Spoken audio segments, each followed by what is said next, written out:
Bueno, buenas tardes a todos. Muchas gracias por la asistencia. Tenemos ya 45, 46 personas conectadas. El día de hoy tenemos la segunda presentación del semestre 01-2021 de la Cátedra Germán Colmenares. Para quienes no conocen acerca de la Cátedra Germán Colmenares, debo decir que esta cátedra lleva varios años con un periodo de ausencia de unos 3 años. Fue fundada por el antiguo jefe del Departamento de Historia, Antonio Echeverry Pérez, y luego fue seguida por el siguiente jefe del departamento, Gilberto Loaiza Cano. Entonces, desde el semestre anterior, hemos comenzado a restaurar la cátedra de esta manera, vía virtual, pues debido a los pormenores que todos conocemos. Entonces, pues para mí es un placer hoy presentar a William Jiménez Escobar, uno de mis grandes estudiantes.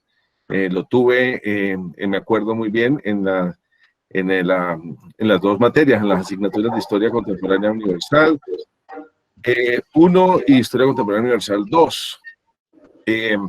Fue de las primeras generaciones del programa de Historia, o sea, es historiador de la Universidad del Valle, graduado en el año 2008. Luego estudió su maestría en Historia en la Universidad del Cauca, graduado en el año 2018. Y ahora es estudiante del doctorado en Historia de la Universidad Nacional de Colombia. Además de esto, pues ha sido profesor del Departamento de Historia de la Universidad del Cauca en Popayán desde el año 2015 hasta el año 2019, cuando comenzó a hacer su doctorado. Además ha sido profesor del Departamento de Historia de la Universidad del Valle, tanto en la sede Buga, año 2014, según recuerdan algunos de sus estudios, y actualmente profesor también, contratista del Departamento de Historia, sede Cali.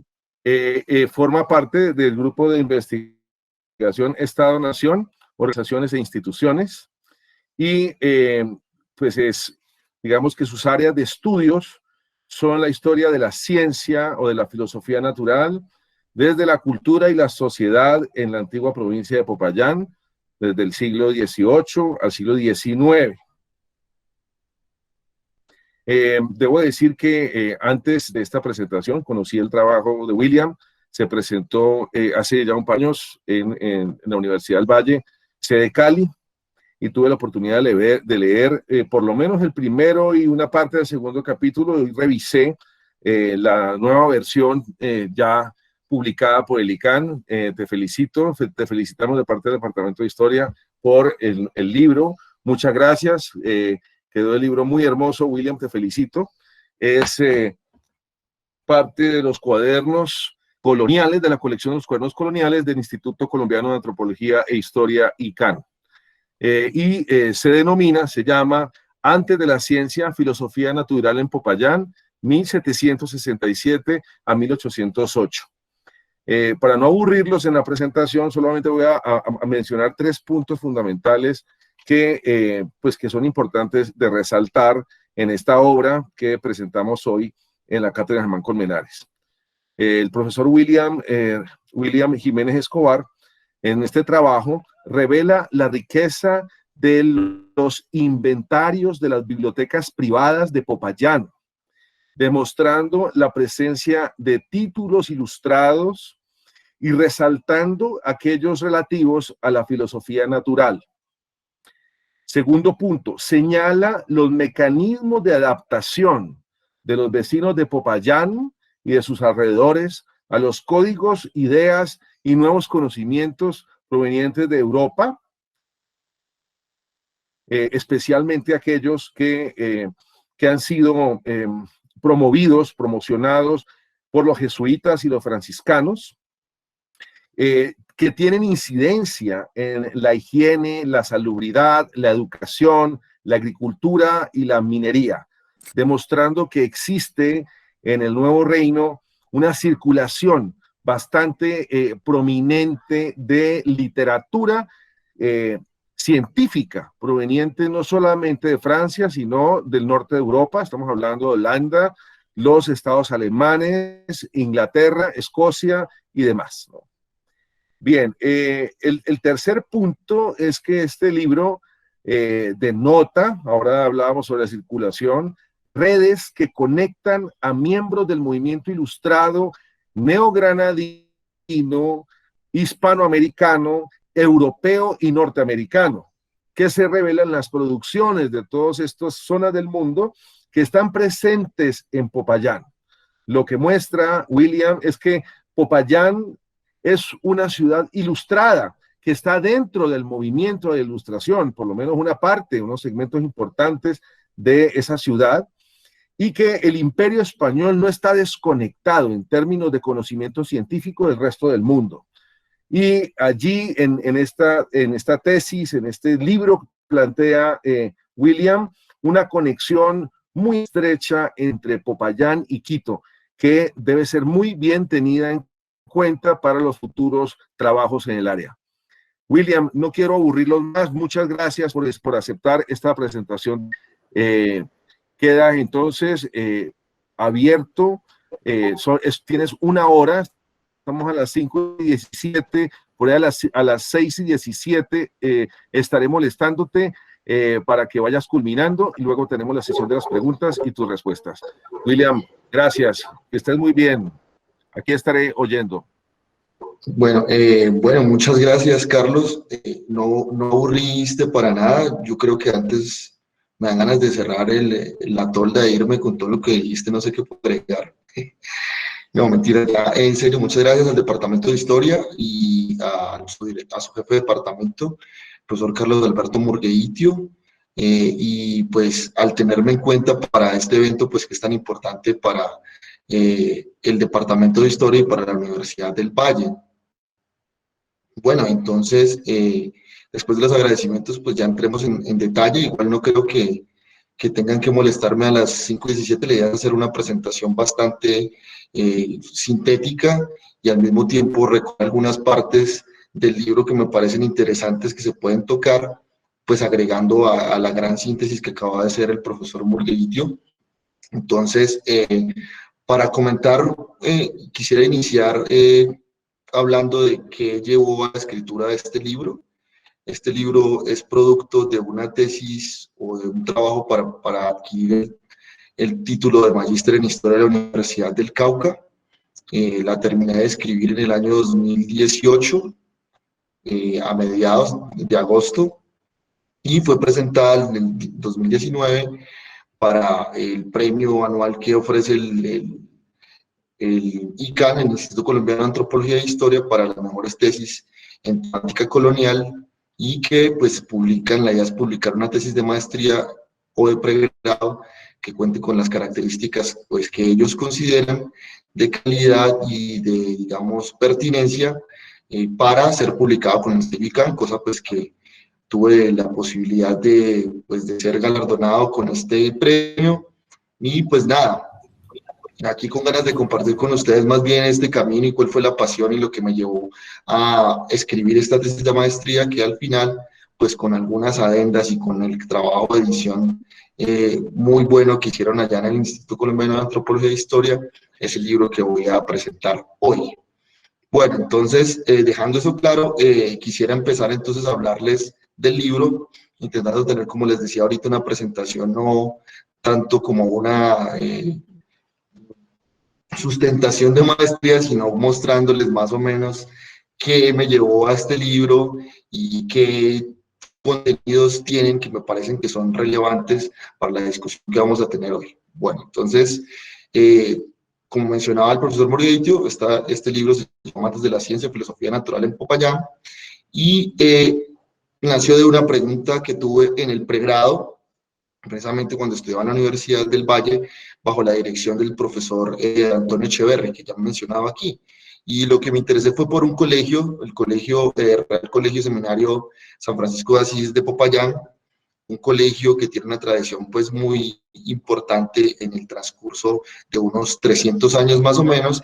Empecé con una tesis de pregrado haciendo una historia de cómo había sido la educación en este Real Colegio Seminario desde la expulsión de los jesuitas en el año de 1767, que fueron expulsados de los territorios del rey Carlos III de España, que de Dios goce, precisamente en este año, y terminaba precisamente también en 1808, cuando empiezan todos los movimientos autonomistas tras la caída de Fernando VII en España, tras los sucesos de Bayona y la invasión napoleónica, tema que ustedes ya conocen. Bueno, entonces, ¿cómo empezó esta pregunta? Bueno, ¿qué estaban enseñando ahí? Y me comencé a interesar por qué tipo de educación en ciertas temáticas. En este caso partí desde mi idea de lo que eran las ciencias naturales y me sumergí en este trabajo en averiguar qué tipo de conocimiento en el campo de las ciencias naturales estaba llegando a Popayán. Para eso quisiera empezar diciéndoles que Popayán en el periodo de estudio es una provincia que va a tener unas particularidades muy interesantes dentro de una relación dual que se va a dar en la colonia entre Santa Fe, la capital virreinal, y Quito, la capital de la Real Audiencia, que son todas esas jurisdicciones que se comienzan a tropezar entre ellas y que dan a Popayán, como lo dijo en un libro no hace mucho publicado por la profesora Margarita, ya tengo, Matrera, perdón, de la Universidad de los Andes, donde en un libro muy interesante habla de la posición tan privilegiada o tan compleja que va a tener la gran provincia de Popayán en el siglo XVIII, sobre todo después de la fundación del virreinato de la Nueva Granada con capital en Santa Fe, después del año 1739. ¿Y qué tenemos? Popayán va a ser una ciudad que va a ser una articulación entre ese reino de Quito, ¿sí? La Real Audiencia de Quito, la Real Audiencia de Santa Fe, y por la misma conexión con Quito va a estar unida, lo he notado en mis últimos, digamos, inmersiones documentales, con la misma ciudad de los Reyes de Lima, ¿sí? Y eso le va a dar unas pautas culturales muy particulares. Les doy un ejemplo de esta particularidad. Es de las pocas provincias que yo he conocido que del norte de Buga, por ejemplo, es la gobernación de Popayán en ese tiempo, y la provincia de Popayán llegaba hacia el norte en el siglo XVIII y tenía, digamos, límites con la provincia de Antioquia. Hacia el sur tenía límites con la provincia y con el reino de Quito, pero en aspectos, en ámbitos jurídicos, ¿no? De pleitos, de Buga hacia arriba, los pleitos que se presentaran tenían que hacerse en la Real Audiencia de Santa Fe, con los oidores de acá, de Santa Fe y todo el asunto. Y de Buga hacia abajo tenían que tratarse en la Real Audiencia de Quito. O sea, una provincia unida, pero al mismo tiempo dividida por jurisdicciones entre reales audiencias, y además tenía un obispado muy importante, el obispado de Popayán, que era sufragáneo o dependía del arzobispado de Santa Fe, y en este caso Quito no tenía, digamos, la dignidad de arzobispado, era obispado, y tenía unas fronteras en el sur, digamos, en lo que ahorita sería la provincia, el departamento de Nariño. Se pelearon esas parroquias de lo que ahorita sería sí, el sur de Nariño, entre Quito y Popayán, pero la diócesis llegaba hasta Antioquia. Miren lo complicado que es.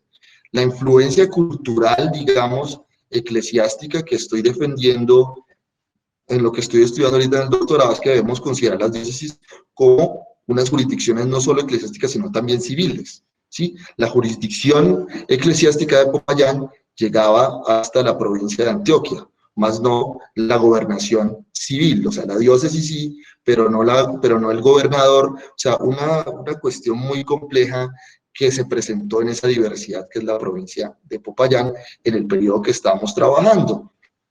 Y eso hizo también que tuviera unas relaciones intelectuales y culturales muy distintas en relación con el sur, digamos, de ese virreinato de la Nueva Granada, que no tuvieron otras. Incluso aquí los estudiantes de Buga se dan cuenta que la influencia que tienen en sus iglesias son de arte quiteño hasta Buga, mientras que de Cartago hacia el oriente o hacia el norte van a tener las influencias del arte más de carácter santafereño. Entonces, miren, en esta complejidad territorial, jurisdiccional, político-administrativa, es donde vamos a centrarnos en ese estudio de lo que a mí me interesaba, que era ese saber científico que estaba llegando a Popayán en la segunda mitad del siglo XVIII. Sí, sigamos. Andrea.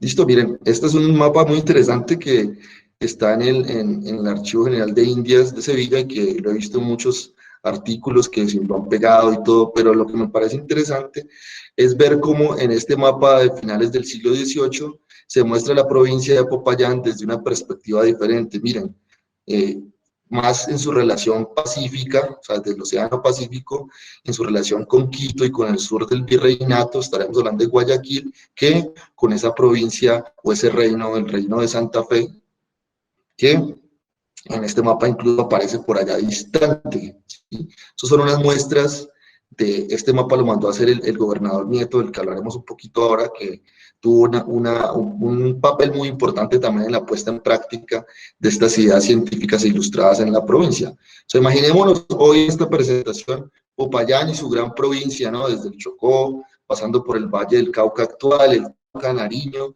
y esa frontera con el norte de Ecuador desde esta perspectiva, ¿no? Desde una relación más desde el Océano Pacífico y esas ciudades que estaban, digamos, relacionadas con un comercio de ideas y de personas que ya historiadores como el historiador James, se me olvida el apellido ahorita, bueno, ahorita les diré el apellido, James Torres, ya me acordé, James Torres ha mostrado desde la perspectiva comercial, ¿no? Desde el intercambio de mercancías y también entre el intercambio de oro y de plata entre la provincia de Quito y Popayán, y por ahí con esos, digamos, corredores comerciales que las llevan a Lima. Incluso más al sur, en estos inventarios me encontré con un funcionario que dentro de sus bienes personales contaba con un mate de tomar hierba y con hierba, tomando hierba, imagínense, en Popayán en 1786. Entonces, miren, esta es la complejidad, digamos, regional y esos contactos que hablaba el profesor Murgueitio que se van a dar con Quito. Sigamos. Sí, y ahora sí llegamos al cuento, ¿no? Desde el siglo XVIII, desde finales del siglo XVIII, se estaban presentando en Europa una serie de fenómenos de carácter intelectual y cultural que estaban llevando a una cantidad de producción intelectual, sobre todo ligada a las ciencias. Y estoy hablando de las ciencias porque en este periodo hablar de ciencia como solo para hablar de la ciencia natural es totalmente un anacronismo. En el siglo XVIII y bien entrado el siglo XIX, la palabra ciencia significaba un conocimiento teórico, mientras que práctica significaba mientras que arte se refería a un conocimiento de carácter práctico. Por ejemplo, un médico practicaba una ciencia porque era teórica, mientras que un cirujano era un artesano, practicaba un arte. Pero en este caso, el interés por la naturaleza, por los fenómenos naturales, tuvo más importante unido con el crecimiento también de los contactos comerciales, con el conocimiento de nuevos territorios. Incluso en este periodo, como no se había dado en otras épocas, se unieron por primera vez en escuelas filosóficas y de otro tipo el conocimiento teórico y el conocimiento práctico. ¿Sí? Es la época de los premios científicos, ¿no? Que en Francia decían, no, hay un problema científico, hay que darnos cuenta si la Tierra es redonda, pero digamos si es achatada en los polos o es achatada en el Ecuador, y mandemos expediciones científicas para que estos nuevos señores que ya tienen instrumentos y todo, se paren en el Ecuador, hagan unas mediciones y otros se paren en la Laponia, en el norte, y digan con sus resultados científicos si la teoría de que la Tierra es achatada en los polos es cierta, o la que dice que la Tierra es achatada en el Ecuador. A todos en el colegio nos enseñaron que la Tierra era achatada por los polos. Esto fue resultado de una expedición científica que se hizo en 1739 y llegó a Quito, que era donde estaba el Ecuador, digamos, terráqueo, y después de los cálculos, las academias científicas dijeron, sí, está achatada por los polos, si no, nos hubieran enseñado en el colegio que la Tierra era achatada por el Ecuador, como decían algunos astrónomos ingleses, y la perspectiva, perdón, franceses, el astrónomo Cassini, y la perspectiva de Newton fue la que se terminó poniendo. Miren, entonces, en este momento de importantes descubrimientos en todos estos ámbitos, llega también una posición que es en principio de carácter estatal. La monarquía española, al verse atrasada frente a otras naciones en estos campos, dice, vamos a hacer algo. Fundaron academias y también hicieron, digamos, unos esfuerzos por cambiar la educación que se daba, tanto en la península como en sus territorios de ultramar. Estamos hablando de América y no podemos olvidar, siempre que estemos hablando de la colonia española hasta 1898, de Filipinas, ¿sí? Entonces, miren que todo este ámbito, digamos, de ideas y de transformaciones es que se va a encontrar, digamos, el estudio, situándose en Popayán, pero sin perder de vista todo el entramado de carácter internacional que está afectando esos fenómenos y esos procesos que se estudian en el libro. Entonces, ¿cómo llegué a la filosofía natural? Porque, como les decía, hasta el siglo XIX, todas las disciplinas que se relacionaban con el escrutinio de la naturaleza eran conocidas desde la época de Aristóteles como filosofía natural, ¿sí? Y aquí les traje una definición muy al lugar, que está en el libro, y es del rector, perdón, del profesor de filosofía de la universidad, perdón, del Real Colegio y Seminario de Popayán, José Félix de Restrepo. Mira, una definición muy de un erudito y de un profesor de filosofía, porque, como les decía, filosofía natural y filosofía engloba una cantidad de temas que ahorita tenemos en unas disciplinas con compartimentos estanco que no tienen nada que ver con lo que ahorita conocemos como solo filosofía. Y filosofía natural, digamos, dentro del gran marco de la filosofía sería, como les decía, todas las disciplinas que se encargan del escrutinio y el entendimiento de las causas naturales. Esto es una palabra que viene de Aristóteles, pero no nos vamos a enredar aquí, digamos ahora de la naturaleza. Entonces, la definición se las voy a leer. ¿Qué es la filosofía natural para José Félix de Restrepo en esa apertura del curso de filosofía en Popayán en 1791? Esto es, la filosofía natural, el estudio y averiguación de las obras de Dios como autor de la naturaleza, de sus causas relacionadas y efectos. Miren lo que defiende también. Lejos de ser contrario a la religión, le es útil, favorable y estoy por decir necesaria, que trae innumerables bienes a la sociedad y que es el feliz origen de todas las buenas artes y descubrimientos útiles. Ojalá la ministra de Ciencias pudiera tener una conversación por medio de la Ouija o de otro tipo con este señor José Félix de Restrepo. Entonces, miren, esto es la filosofía natural y lo que busqué, o mi pregunta fue, ¿qué eso llegó a Popayán? Aquí viene entonces la respuesta. ¿Dónde lo busco? Entonces busquémoslo en las bibliotecas. ¿Hay bibliotecas? Sigamos. Andrea, siguiente. Listo.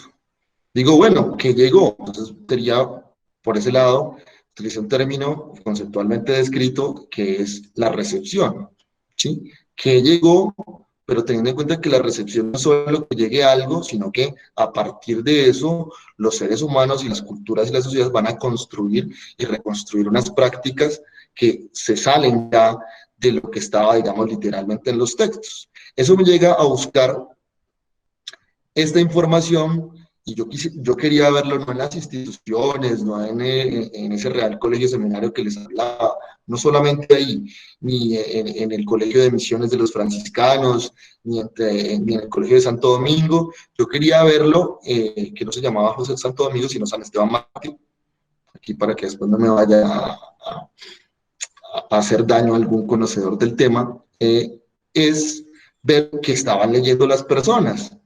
Y en Francia hay una tradición de hace más de 30 años del estudio de registros post-mortem, donde aparecen todos los bienes de los difuntos, incluyendo sus colecciones bibliográficas, ¿sí? Hay historiadores de esos clásicos de los cuales nos enseñan a nosotros, de los historiadores en el pregrado, de Roy Ladurie y Chatier y todos estos otros. Bueno, pero pues Ahí en el libro encontrarán esos orígenes, pero como tenemos una hora, entonces pasemos vamos al grano. ¿Sí?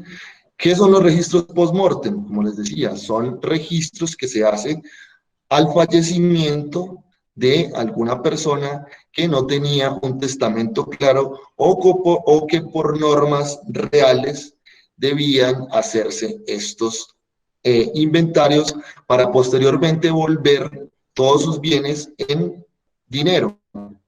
Sí, o sea, normalmente lo que se hacía, incluso había una norma, una pragmática real que ordenaba que todo funcionario español, o sea, que había nacido en España y que viajaba a América, si moría en América, tenía que necesariamente rematar los bienes y volverlos, digamos, convertirlos en dinero para después repartirlo entre sus sucesores en España o, si no tenía sucesores, como el caso de los clérigos, que hiciera parte, digamos, de las arcas reales. Entonces, ¿a qué nos enfrentamos? A ver unos inventarios que eran levantados de todos los bienes que tenían las personas y a partir de ahí evaluarlos, saber cuánto valían y posteriormente rematarlos. Esa era la mayoría de los casos. Otras veces no era para rematarlos, simplemente para dejar muy claro qué se tenía, porque no se había inventariado y no se había testado, y repartirlo entre sus sucesores, ¿sí? Entre los hijos de la persona o a quien él dejara como sus legítimos, digamos, descendientes o sucesores. ¿Qué tenemos aquí? En el libro se van a trabajar básicamente con distintos inventarios. Los unos son las mortuorias, que era el más conocido que les hablaba ahora, de que un funcionario o una persona moría y le contaban todos los bienes, o sea, desde el cepillo de dientes, no tenían.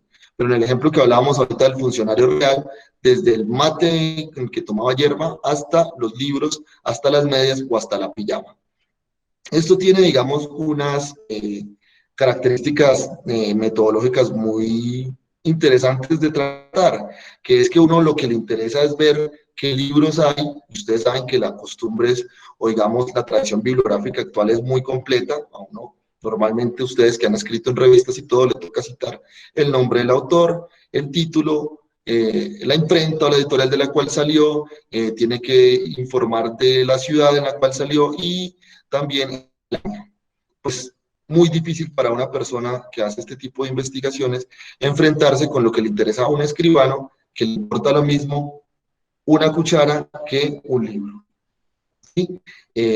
Esas son las mortuorias, las sucesiones y las almonedas públicas, que es otro tipo de inventario donde no se cuenta cuánto vale la cosa. Un libro tal de Pedro Almodóvar, digámoslo, vale 30 pesos, sino que se registra ya solo el remate, ¿sí? Pedro Pérez compró el Pedro Almodóvar en 30 pesos.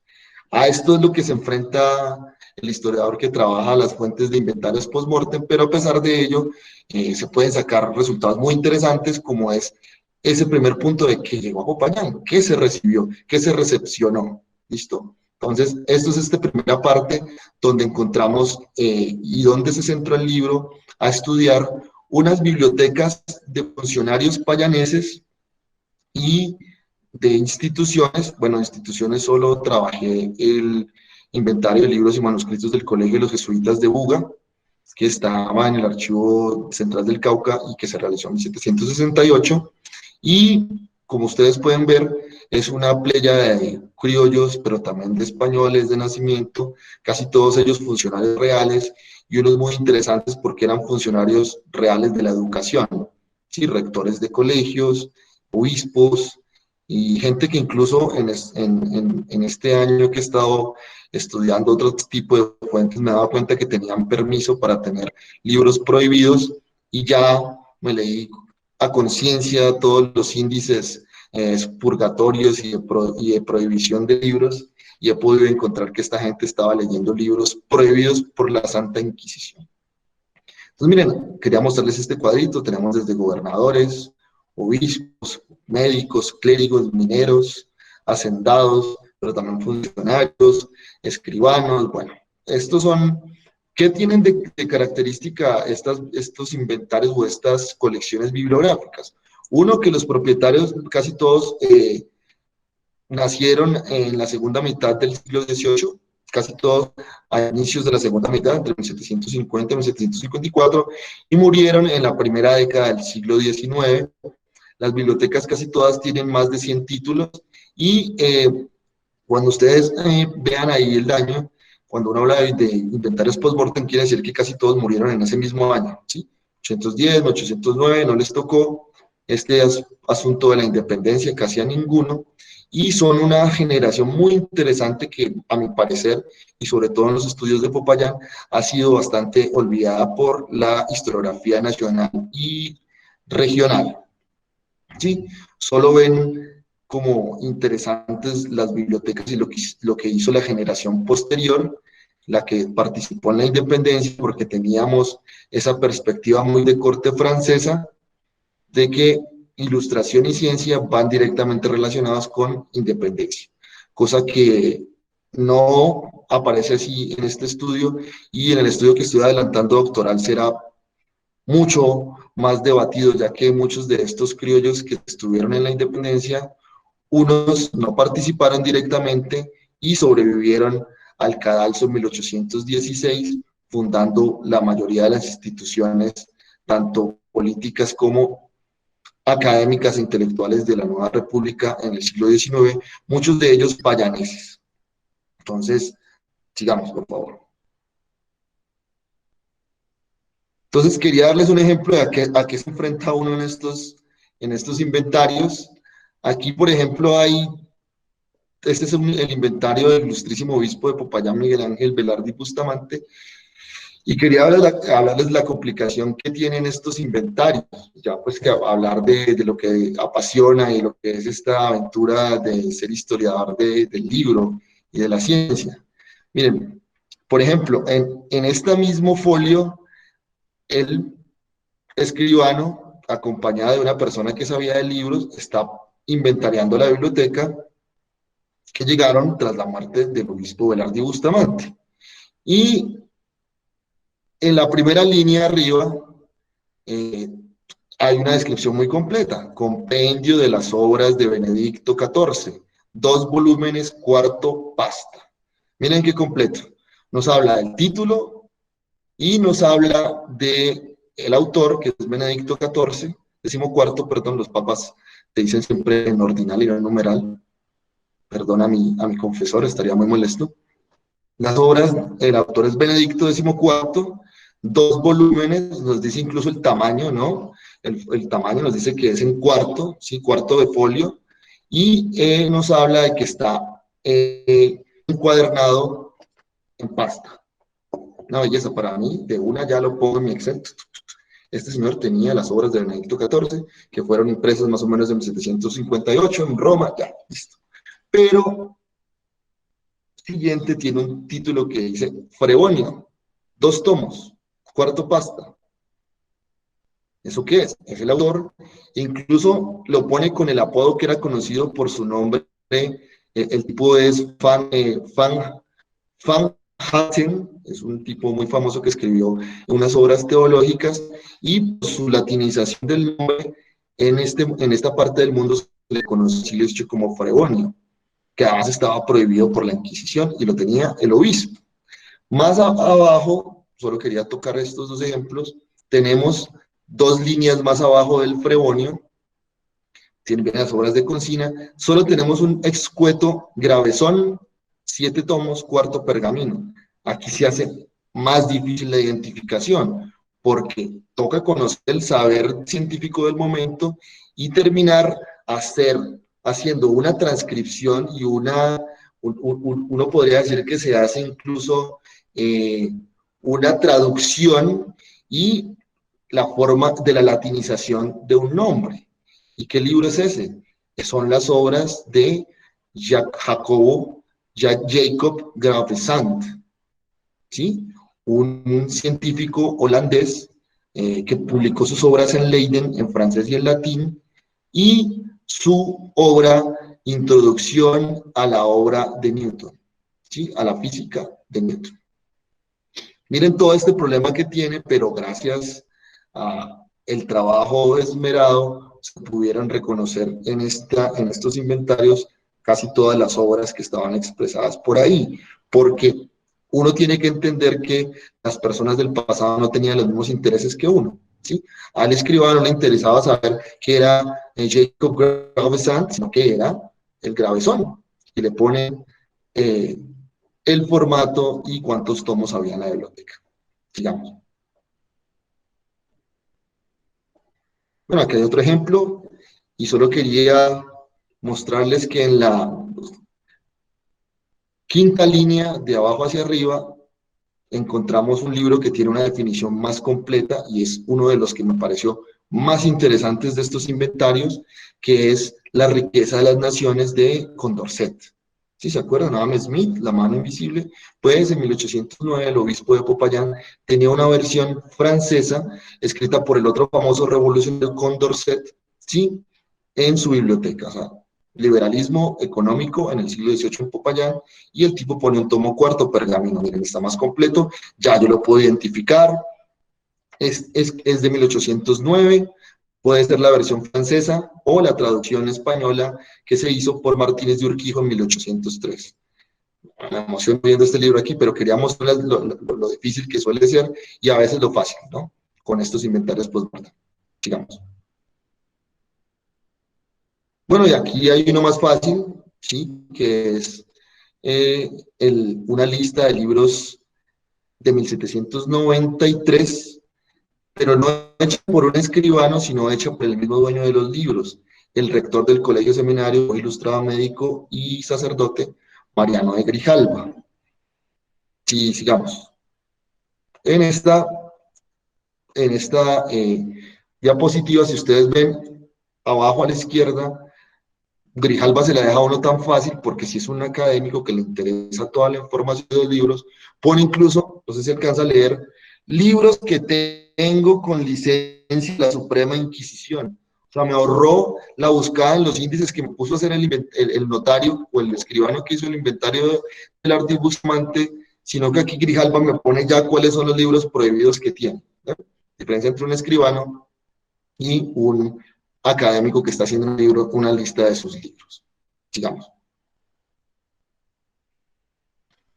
Bueno, aquí está otra lista, pero pues sigamos. Era para que vieran cómo cada inventario tiene una personalidad propia. ¿Qué encuentro yo en esos inventarios? Ya después de que le mostré lo complejo y que toca hacerles una cantidad de revisiones, que casi todos los criollos de esta generación en Payán tenían diccionarios y gramáticas de francés, o sea, estaban muy interesados en leer en francés, tenían libros de física y de botánica, algunos muy famosos como el que está ahí, el espectáculo de la naturaleza de la Pluche, que fue traducido al castellano, y siguiendo un poco el línea de lo que decía Carlos ahora, ese interés del Imperio Español por las nuevas ciencias naturales o por la filosofía natural se nota también en los grandes proyectos de traducción de ciertas obras que consideraban que era necesario ponerlas al servicio de los que solo podían leer en castellano. El espectáculo de naturaleza fue traducido casi a los 2 años de que fue publicado en francés por el padre, creo que está, Terreros y Panto, que fue un gran adalid de la traducción del siglo XVIII. Este es el siglo XVIII, Víctor. ¿Sí? Ahí está incluso el año de publicación, el imprenta. Bueno, pero lo que les quería contar es que el trabajo que se hizo de traducción también fue muy importante y teníamos en castellano obras 2 años después de su publicación en francés o en inglés o en latín, cosa que ahorita ustedes se han dado cuenta que es mucho más complicado porque lo que manda es el mercado. A veces uno lee libros de historia y dice primera edición 1975 y versión castellana en 1999. Y uno dice todo lo que ha pasado debajo de las piedras del río en esos 20 años de que se publicó este libro. Entonces, nos obligan ahora a los hispanohablantes a leer en francés y en inglés, lastimosamente. Sí, hay una gran presencia de libros modernos de medicina, anatomía y cirugía, sobre todo de corrientes de carácter novedosa de Francia, de Inglaterra y de Holanda, ¿sí? Donde se estableció una escuela muy famosa de medicina en el siglo XVIII en la ciudad de Leiden. ¿Sí? Tenemos literatura francesa también, literatura francesa traducida, literatura francesa en francés, textos de libros de, libros de geografía y astronomía, sobre América, pero también sobre Europa, y lo que venía ya siendo una corriente de finales del siglo XVIII sobre botánica e historia natural, que entró también dentro de esos procesos que les hablé ahorita en el siglo XVIII, de la explotación de los recursos naturales, sobre todo buscando plantas que pudieran servir para enfermedades en Europa y todo este cuento, ¿sí? Y manuales prácticos de una cantidad de artes manuales, entre ellos me encontré incluso con textos en inglés sobre navegación y astronomía. ¿Listo? Sigamos. Entonces, miren, el ejemplo que les daba, esta tabla está en el libro también, sobre las escuelas médicas que estaban en la biblioteca de un criollo, ¿sí? Que en este caso sería el rector médico que les hablaba, Mariano de Grijalva, quiteño de origen, formado en Lima, y que pasó a Popayán con el obispo Obregón y Mena a ser rector del colegio seminario y cura rector de la catedral, y que además en mis nuevas búsquedas me he dado cuenta que también era el representante de la Inquisición en Popayán. Sí, o sea, era inquisidor, pero era ilustrado. Miren las cosas que nos va mostrando la historia. Normalmente le dicen a uno que era lo contrario, ¿no? Era el que tenía, digamos, esa posición de ser el director del Santo Oficio en Popayán. Entonces, miren, ahí tenemos unos médicos muy importantes que si ustedes leen el libro se van a dar cuenta de quiénes son.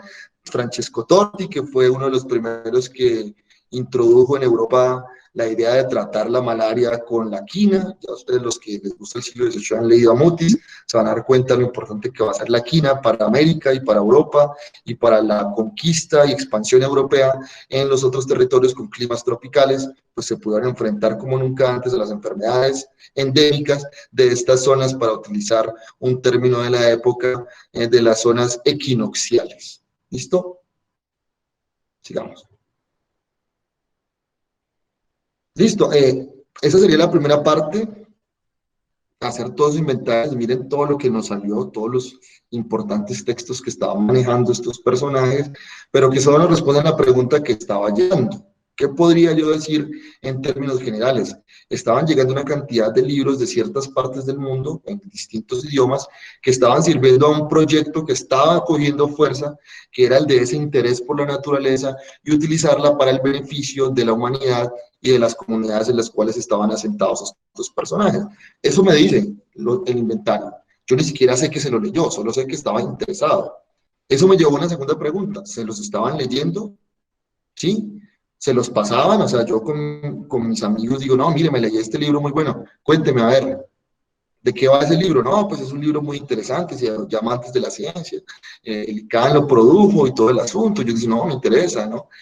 O como en este caso, en esta presentación. Pero yo no me doy cuenta de eso en los inventarios. Entonces, el siguiente capítulo del libro me llevó a responder esa pregunta. Si se los estaban leyendo, si les interesaban, y entonces me centré en la difusión de esas obras y en su circulación. ¿Sí? Aquí escogí como ejemplo un texto de un médico holandés muy famoso que estaba en esa lista, que les hablé que fue uno de los fundadores de esa escuela de Leiden, que es Hermann Boerhaave, ahí con su nombre latinizado. Esta es una obra latina, ¿sí? La medicina está bien entrado al siglo XIX, se escribió la mayoría de sus obras en latín, y está en la colección de la Biblioteca de Misiones de la Universidad del Cauca, que tiene una colección espectacular en todos estos libros, que tuve la posibilidad de verlos en los inventarios y encontrármelos allá. Por eso puedo presentarles a ustedes estas imágenes. ¿Sí? Entonces, bueno, ¿cómo llegaron estos criollos y funcionarios peninsulares a trabajar con esos textos? ¿Lo estaban haciendo? Entonces, aquí viene entonces la respuesta a estas preguntas. Sigamos. Bueno, ¿cómo llegaron? En este momento de la investigación, ahora hemos llegado a otras respuestas.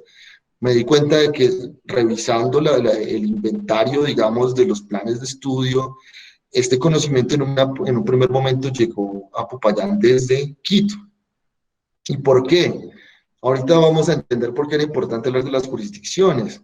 Aunque los gobernadores, digamos, los funcionarios civiles, que en la colonia, esto hay que ponerle un poquito las comillas, estaban más, digamos, relacionados con el virrey en Santa Fe y con las autoridades en España. Las órdenes religiosas que estaban en Popayán y que eran las que estaban encargadas de la educación en la mayoría de los casos, estaban unidas por provinciales que estaban la mayoría de ellos en Quito. Incluso algunos de ellos directamente estaban, digamos, en comunicación con su provincial que estaba en Lima, ¿sí?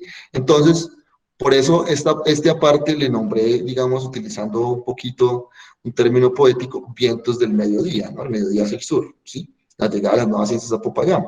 Llegaron, en esta parte del libro vemos y nos centramos en, digamos, varias cosas. Uno, en la influencia de Quito y de los profesores quiteños en la educación. En el Real Colegio Seminario de San Francisco de Asís, como les mencionaba, se formaban clérigos, pero también se formaban laicos, o sea, personas que tenían sus estudios en Popayán y luego iban a hacer sus estudios superiores a Quito o a Santa Fe, en Derecho y en Medicina. Me enteré en esta búsqueda de que en Popayán habían títulos mayores en Teología. Eso tengo que irlo a discutir con mis colegas en Popayán, porque según ese nuevo hallazgo, uno podría decir que la universidad más antigua de la provincia de Popayán y el Cauca no fue la Universidad del Cauca, sino que el Colegio Seminario dictaba cátedras mayores en teología y formaba maestros y doctores en teología, que era una carrera universitaria como la suya y la mía. Eso habría que escribirlo, pero eso solo lo van a saber ustedes y yo, todavía no lo he publicado, pero eso me muestra de que tenían el permiso real para poder formar gente a nivel universitario, pero solo en las materias que tenían que ver con el conocimiento, digamos, que tenía que tener un sacerdote, y no las de Derecho y Medicina, que eran las que estaban en Quito, en Santa Fe. ¿Sí? Miren, aquí tenemos una imagen de una tesis, de una conclusión del curso de filosofía de un monje del convento de San Francisco, donde nos ponen ese hermoso árbol, la teoría del conocimiento y de la esencia y de la potencia del acto de Aristóteles, ¿no? Ahí está su referencia. Entonces, miren, me llevó a ver de que aunque no se reconoce en muchas partes, la llegada de este nuevo conocimiento empezó de manera, digamos, gradual, a partir de la influencia de profesores que ya estaban poniendo en práctica nuevos conocimientos de física y de matemática en Quito. Tengamos en cuenta que esa expedición de que les hablaba ahorita de 1739, conocida como la Comisión Geodésica, va a afectar muchísimo, digamos, el círculo académico de Quito y por ende también, como me he dado cuenta, el círculo de Popayán, donde profesores que se juntaron con estos científicos franceses y españoles fueron a dictar clases en el seminario, como el caso del padre Velasco, que escribió en Roma desde el exilio cuando fueron expulsados los jesuitas, una famosa historia de Quito que es bellísima, intentando hacer un análisis incluso de los pueblos prehispánicos. Estos jesuitas también adquirieron unos fondos bibliográficos importantes, y aquí pues tenemos como ejemplo la biblioteca de los jesuitas, que ya estaba entrando, digamos, en ese término o en ese trance de reestructuración y de llegar, digamos, a esos nuevos principios modernos. Y teniendo en cuenta cómo comenzaron a cambiar también el programa de estudios o el PEI, digamos, del siglo XVIII, para utilizar una analogía moderna de los jesuitas, que era la Ratio Studiorum, y dentro del que fue muy importante el curso de filosofía. Como les decía, era más amplio de lo que es un curso de filosofía actual, ¿no? Se veía lógica, matemáticas, se veía física, que es un campo muy importante. Por lo menos este ejemplo que les muestro ahí es una conclusión de un curso de filosofía, que tenían que escribir y presentar al final de cada año. Eran 3 años, les decía, lógica, física, metafísica, y comenzó a cambiar y a entrar otras disciplinas como la geografía, todas ellas relacionadas con ese conocimiento de la naturaleza. Entonces, esa primera parte, digamos, va a ser muy importante en ese segundo capítulo, sigamos. Aquí tenemos un ejemplo, quería mostrarles, no sé si se ve, si pueden ver que a la izquierda se ve un triangulito. Sí. Ahí está. Ahí el monje en 1766, en su conclusión de filosofía, está hablando en latín, muy claramente, como lo pueden ver, está en latín. En latín está poniendo, digamos, las propiedades que Euclides habla del triángulo. Y no me alcanzó a salir a la derecha, ustedes pueden ver un cuadrado. ¿Sí ven? Derecha, segundo párrafo. Muchas gracias.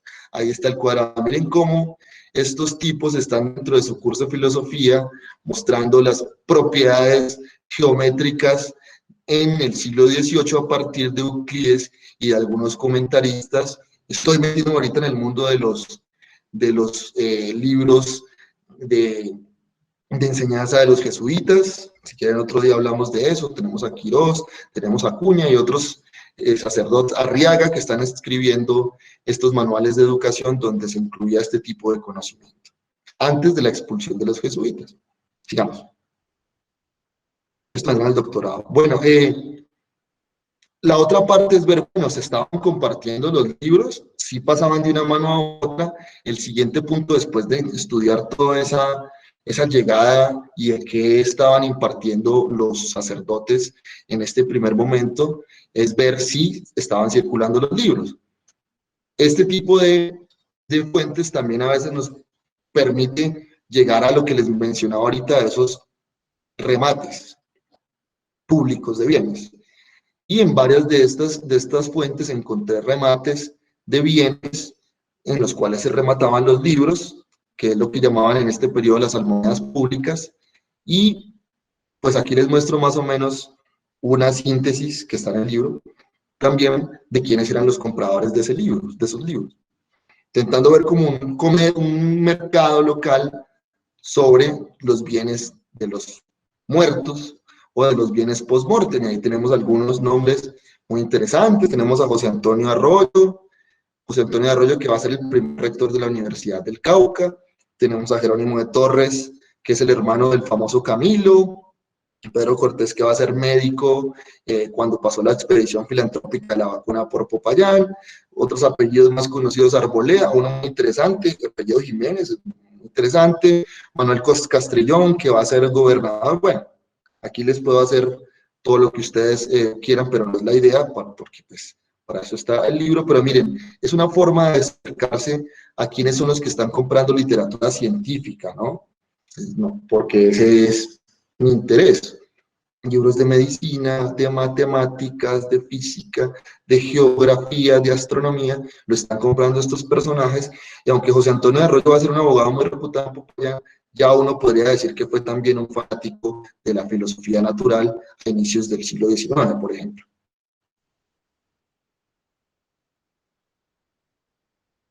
Sigamos, por favor.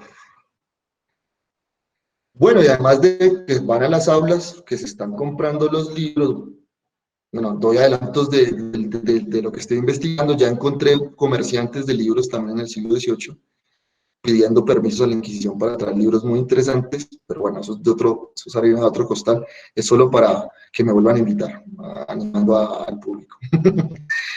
¿Cómo es la otra forma de enterarme? Bueno, me doy cuenta de que hay mucha, digamos, comunicación epistolar, que serían cartas, entre los representantes de estos interesados por las ciencias naturales, o para ser exactos con el término del libro, con la filosofía natural del siglo XVIII y XIX, y tenemos que se están cambiando normalmente diciendo, mire, consígame en Santa Fe este libro. Uno de los que van a buscar muchísimo es la botánica de Linneo. Tráigame este libro en Bogotá, tráigame este libro en Quito. Tienen, como decía el profesor Murguete, unas redes que me he enterado yo que llegan hasta Madrid, porque el tío de estos Arroyo del que les estoy mencionando es el conde de Casa Valencia, que hace parte del Consejo de Castilla. Y hasta allá llegan con sus redes familiares pidiéndole libros, mercancías. Tienen otro familiar que vive en Cartagena, es el famoso José Ignacio de Pombo. Tenemos a Francisco Antonio Jiménez de Ulloa en Santa Fe. Bueno, entonces toda esa gente está carteando y me doy cuenta que están leyendo los libros y además de eso lo están difundiendo en sus textos, porque esta generación ya vamos a tener por primera vez pruebas de que están escribiendo y están citando a los autores, ¿no? ahí tenemos los periódicos de Francisco José de Caldas, en la que todo este círculo de payaneses le ayudaba como escritores de artículos. Tenemos a Manuel de Pombo escribiendo artículos sobre la pluviometría en Popayán, tenemos a Francisco Antonio Ulloa escribiendo un texto bellísimo que está citado y está analizado en el libro sobre la relación entre educación y clima. Tenemos a Santiago Arroyo haciendo recolección de plantas y de quinas en los alrededores de Popayán. Entonces, esta es, digamos, la segunda gran parte, digamos, de ver si están difundiendo y circulando el conocimiento, que se va a encontrar en el libro con cosas tan interesantes como uno de ellos, Francisco Antonio de Ulloa, le hace una lista que encontré hace poco de 45 folios a su amigo y familiar Santiago de Arroyo, diciéndole cuáles eran los mejores libros para comprar y en qué revistas extranjeras. Cita la Gazette de Francia, cita periódicos ingleses y cita periódicos españoles donde se recomienda que se compren esas obras y el por qué. Entonces, es una cosa muy interesante donde, miren, vamos atando los cabos y diciendo si esto está, sí, se lo están leyendo, incluso lo están compartiendo. Y por último llegaríamos a la tercera parte, que es mi pregunta. ¿Y esto les sirvió para algo en la práctica? ¿Sí? Como el que estudia mucho pero no hace nada con eso, entonces tendríamos la tercera parte. Sigamos. Es filosofía natural y prácticas ilustradas, la última parte, que es muy, muy interesante porque me encontré con unas cosas que todavía me apasionan, como se dan cuenta en el cambio del tono de la voz, entre esas lecturas que llegan, lecturas que se difunden y lecturas que se ponen en práctica, o sea, en la vida diaria, ¿no? En el momento de gobernar, en el momento de dirigir los caminos, digamos, de la provincia y algunos de lugares, digamos, más lejanos, y que sé que son producto directo de estas lecturas que ya hemos visto en la primera y en la segunda parte, que se centra en las lecturas. Están las lecturas, leo las lecturas, pongo en práctica las lecturas, ¿sí? Entonces, ¿qué me encontré? Digamos.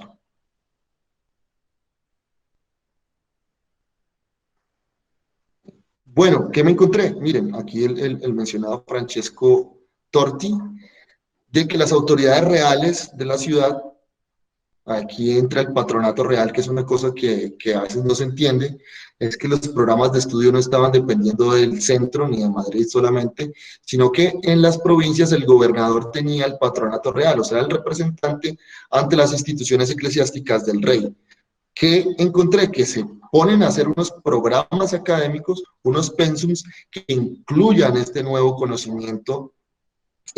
Se hacen discusiones en el cabildo, entonces aquí analizo actas de cabildo o el consejo de la época, en las cuales estos criollos se ponen de acuerdo y dicen no, y gobernadores, que casi todos eran españoles, perdón, este gobernador español y estos criollos payaneses dicen no, vamos a cambiar el plan de estudios, y vienen a un proyecto muy interesante que noto yo que solo se cristaliza en 1827 con la fundación de la Universidad del Cauca, que es montar cátedras mayores en Derecho y en Medicina y Cirugía, ¿sí? Y mandan todas las cartas que ustedes se puedan imaginar que están ahí recogidas en el libro a Santa Fe, pidiéndoles que les den el permiso para utilizar los bienes de los jesuitas y fundar esta universidad real. Ahí el término no llama mucho la atención, universidad real, pero es que las universidades que había en Santa Fe, la mayoría estaban regentadas por órdenes religiosas y esto hacía que tuvieran su propia personalidad y su propia posición frente a las ciencias naturales modernas o la nueva filosofía natural. En Popayán querían que fuera real, o sea, que no dependiera de ninguna orden religiosa y pudiera introducir todos los cambios que la monarquía hispánica estaba introduciendo en sus dominios, ¿sí? Este proyecto al final se cae, Santa Fe no quiere mandar las órdenes, hay una pelea ahí con el Cabildo diciendo que Santa Fe le tiene envidia a Popayán, porque si no todos los estudiantes de Popayán se irían a estudiar a Santa Fe, un proceso muy interesante, incluso utilizan sus contactos en la corte, pero al final el conde de Aranda, que era el que estaba de primer ministro del Consejo de Estado, dice no, hagámosle caso a Santa Fe porque pues son los duros del virreinato y no les demos el permiso. Es tan así las ganas y el interés de estudiar estas cátedras que se abren en 1794 y se alcanzan a estudiar, digámoslo, sin permiso 4 años, hasta que cuando quieren reconocer sus títulos acá en Santa Fe, no se los reconocen y los estudiantes ponen una demanda contra el rector, que al final termina con una pragmática del rey diciendo algo así como, bueno, como ustedes no pueden tener cátedras mayores, de todas maneras, cuando vayan a Santa Fe, con que hayan estudiado en el colegio seminario, ya no les hacen los exámenes que se los van a hacer a los demás. Bueno, está bien. Digamos, es un gran proyecto que estaría metido en esa reforma. La otra parte que va a ser muy interesante y que trato, pues, que a mí me parece muy interesante, es que a diferencia de lo que muchos estudios de este periodo sobre el Reino de Granada mencionan, de que solo el interés es por la botánica, en la provincia de Popayán va a resurgir un interés ya de corte científico por la explotación minera. Sí, y aquí tenemos un caso muy interesante, lo verán en el libro, es la primera fuente que yo me encuentro de un criollo americano proponiendo un método para mejorar la producción de monedas de oro en América a partir del estudio de unas propuestas de carácter químico, no metalúrgico, sino químico. Utilizando unos químicos, él prometía al rey de España mejorar la producción de plata y de oro como un tercio más de lo que se estaba haciendo hasta el momento. Esto fue en 1803, uno de estos de la lista que les mostré de las bibliotecas tomó de Quijano, y al rey le parece tan interesante el negocio que lo pone en conocimiento de el ensayador mayor de los reinos de España y de Indias, y al final terminan haciendo unos experimentos en Popayán, otros en Madrid, y al final terminan diciendo que puede ser muy útil, pero para un laboratorio, pero no para una casa de moneda que está atendida por rudos obreros, creo que es la cita literal.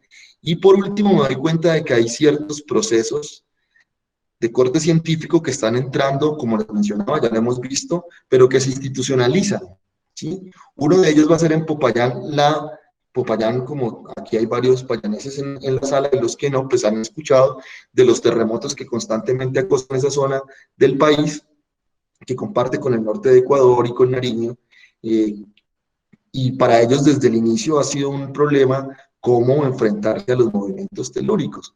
Me doy cuenta de que en el proyecto que les mencionaba de Universidad Real están leyendo estos ilustrados.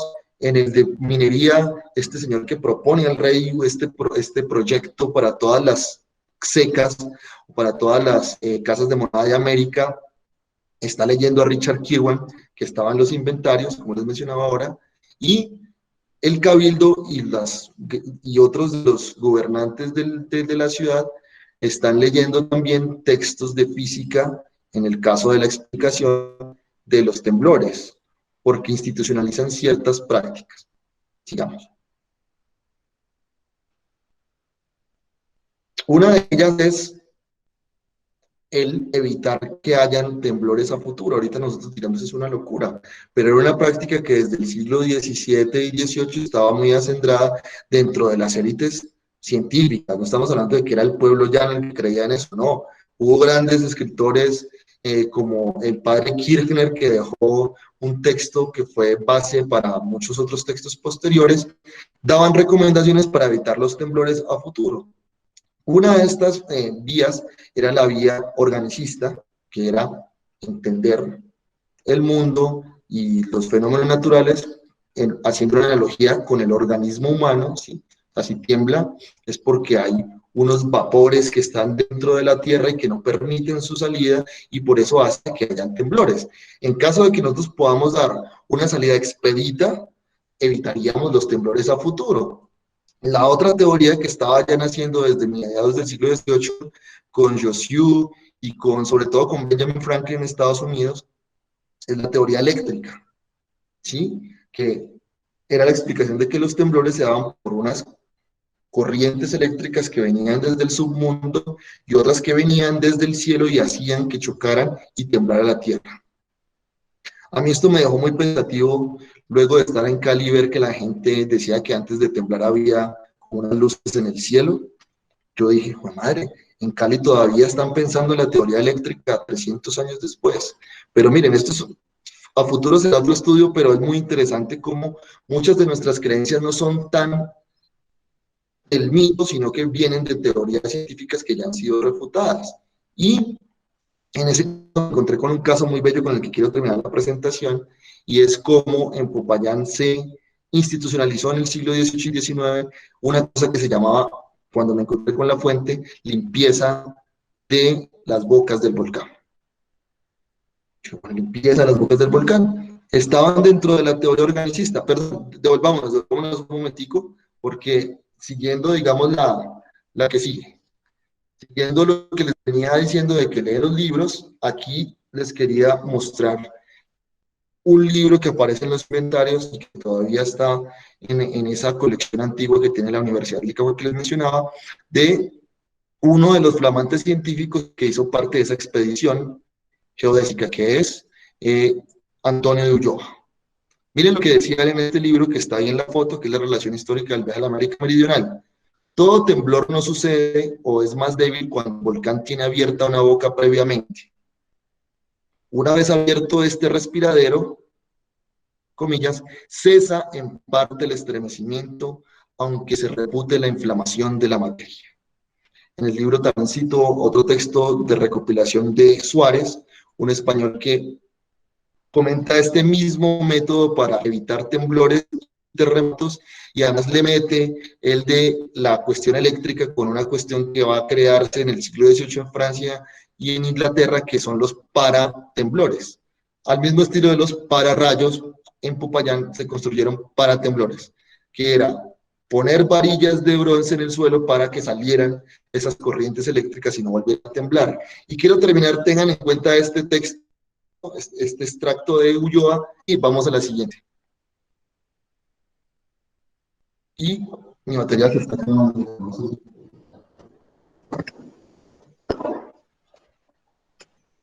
Qué pena, volví. Las cosas virtuales, lo que tienen. Listo, ya. No me voy a apagar. Estos extractos, miren lo que acaba de decir Ulloa y lo que decía Suárez y lo que decía Kirchner y otros autores, son extractos de actas de Cabildo de Popayán de 1817 y de 1818. Ya a final del periodo, pero miren lo que dicen. En este primer extracto, el Cabildo de Popayán le paga a unos cabildantes, lo que serían unos ediles de ese consejo, para que vayan a Puracé a limpiar las bocas y desahogar de este modo aquel volcán, dándoseles al efecto la más amplia comisión del señor gobernador de la provincia. Miren, es un saber científico de Ulloa institucionalizado en el Cabildo de Popayán. Y al año siguiente, miren lo que dice este mismo cabildo. Aquí se envió al señor Jordán y a otros cabildantes de la época para que fueran e hicieran la limpieza de las bocas del páramo de Puracé. Perdón, la limpieza de las bocas del páramo de Puracé es de urgente necesidad, porque nada menos que si se hallan obstruidas con el azufre que brota, se expondrá toda esta comarca a sufrir una ruina imprevista y con más razón los habitantes del pueblo de Puracé. No sobra decir que al mismo tiempo que mandaron a Jordán y a otros a hacer la mencionada limpieza de las bocas, hicieron una procesión. Y bueno, aquí quería mostrarles, esa es una imagen del libro de Kirchner del siglo XVII, que les decía de esa perspectiva organicista del mundo. Y esa es la última parte del libro, que quería mostrarles estas cosas tan interesantes. No puedo hablarles del pararrayos que construye Jerónimo de Torres citando a Franklin. Bueno, hay cositas por ese estilo por ahí, siguiendo ese camino que les mostré desde el inicio de la presentación. Y nada, pues los invito a que lo vean y me pasé 2 minutos. Muchas gracias.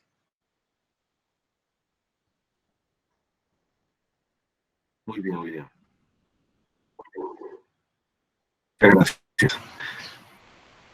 Y le damos la palabra a la monitora, Andrea Orrego, Buenas que debe tardes. organizar la presentación de las preguntas.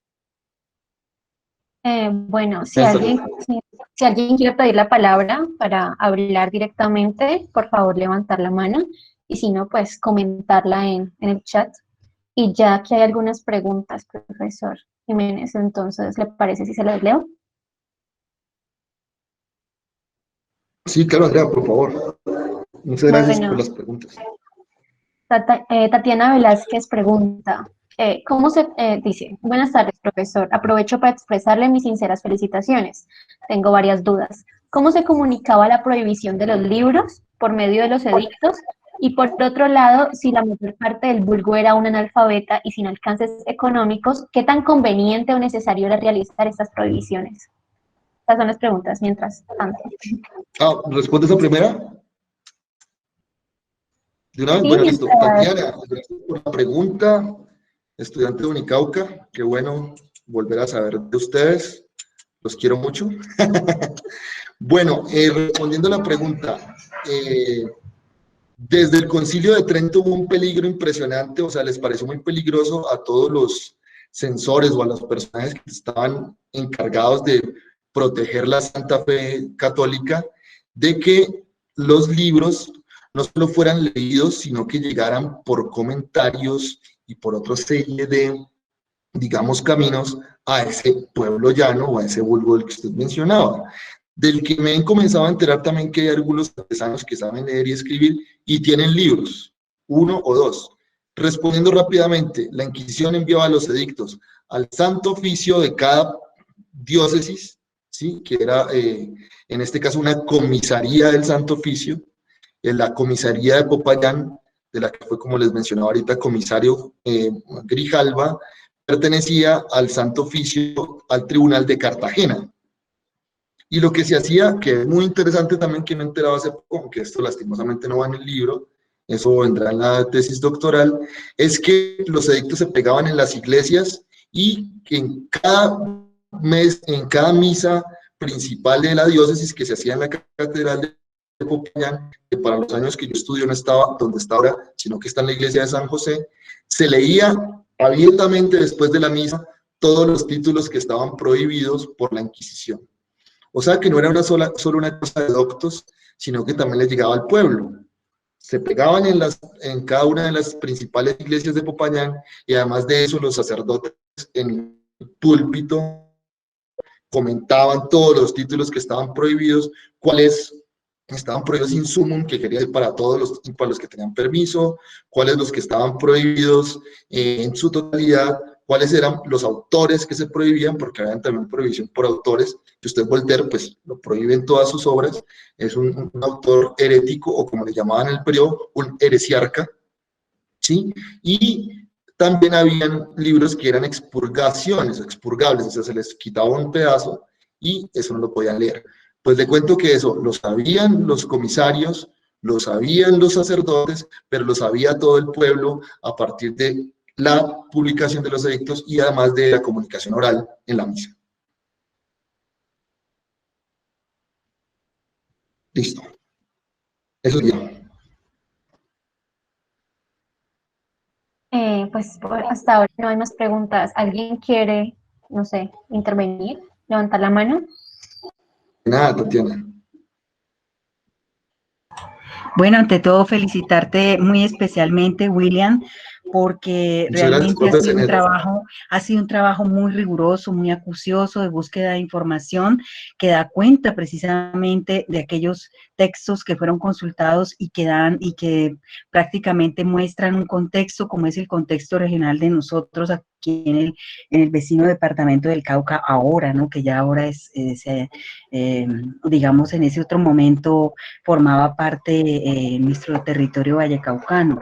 En ese territorio, digamos, me pareció muy interesante lo que tú dices acerca de la búsqueda del libro de Linneo y cómo se establece toda esa comunicación para poder contactar esos libros que ya, digamos, tienen un sello particular, que se distinguen dentro de todo este medio para buscar ese saber científico. Por ejemplo, este libro de Linneo que resulta muy interesante.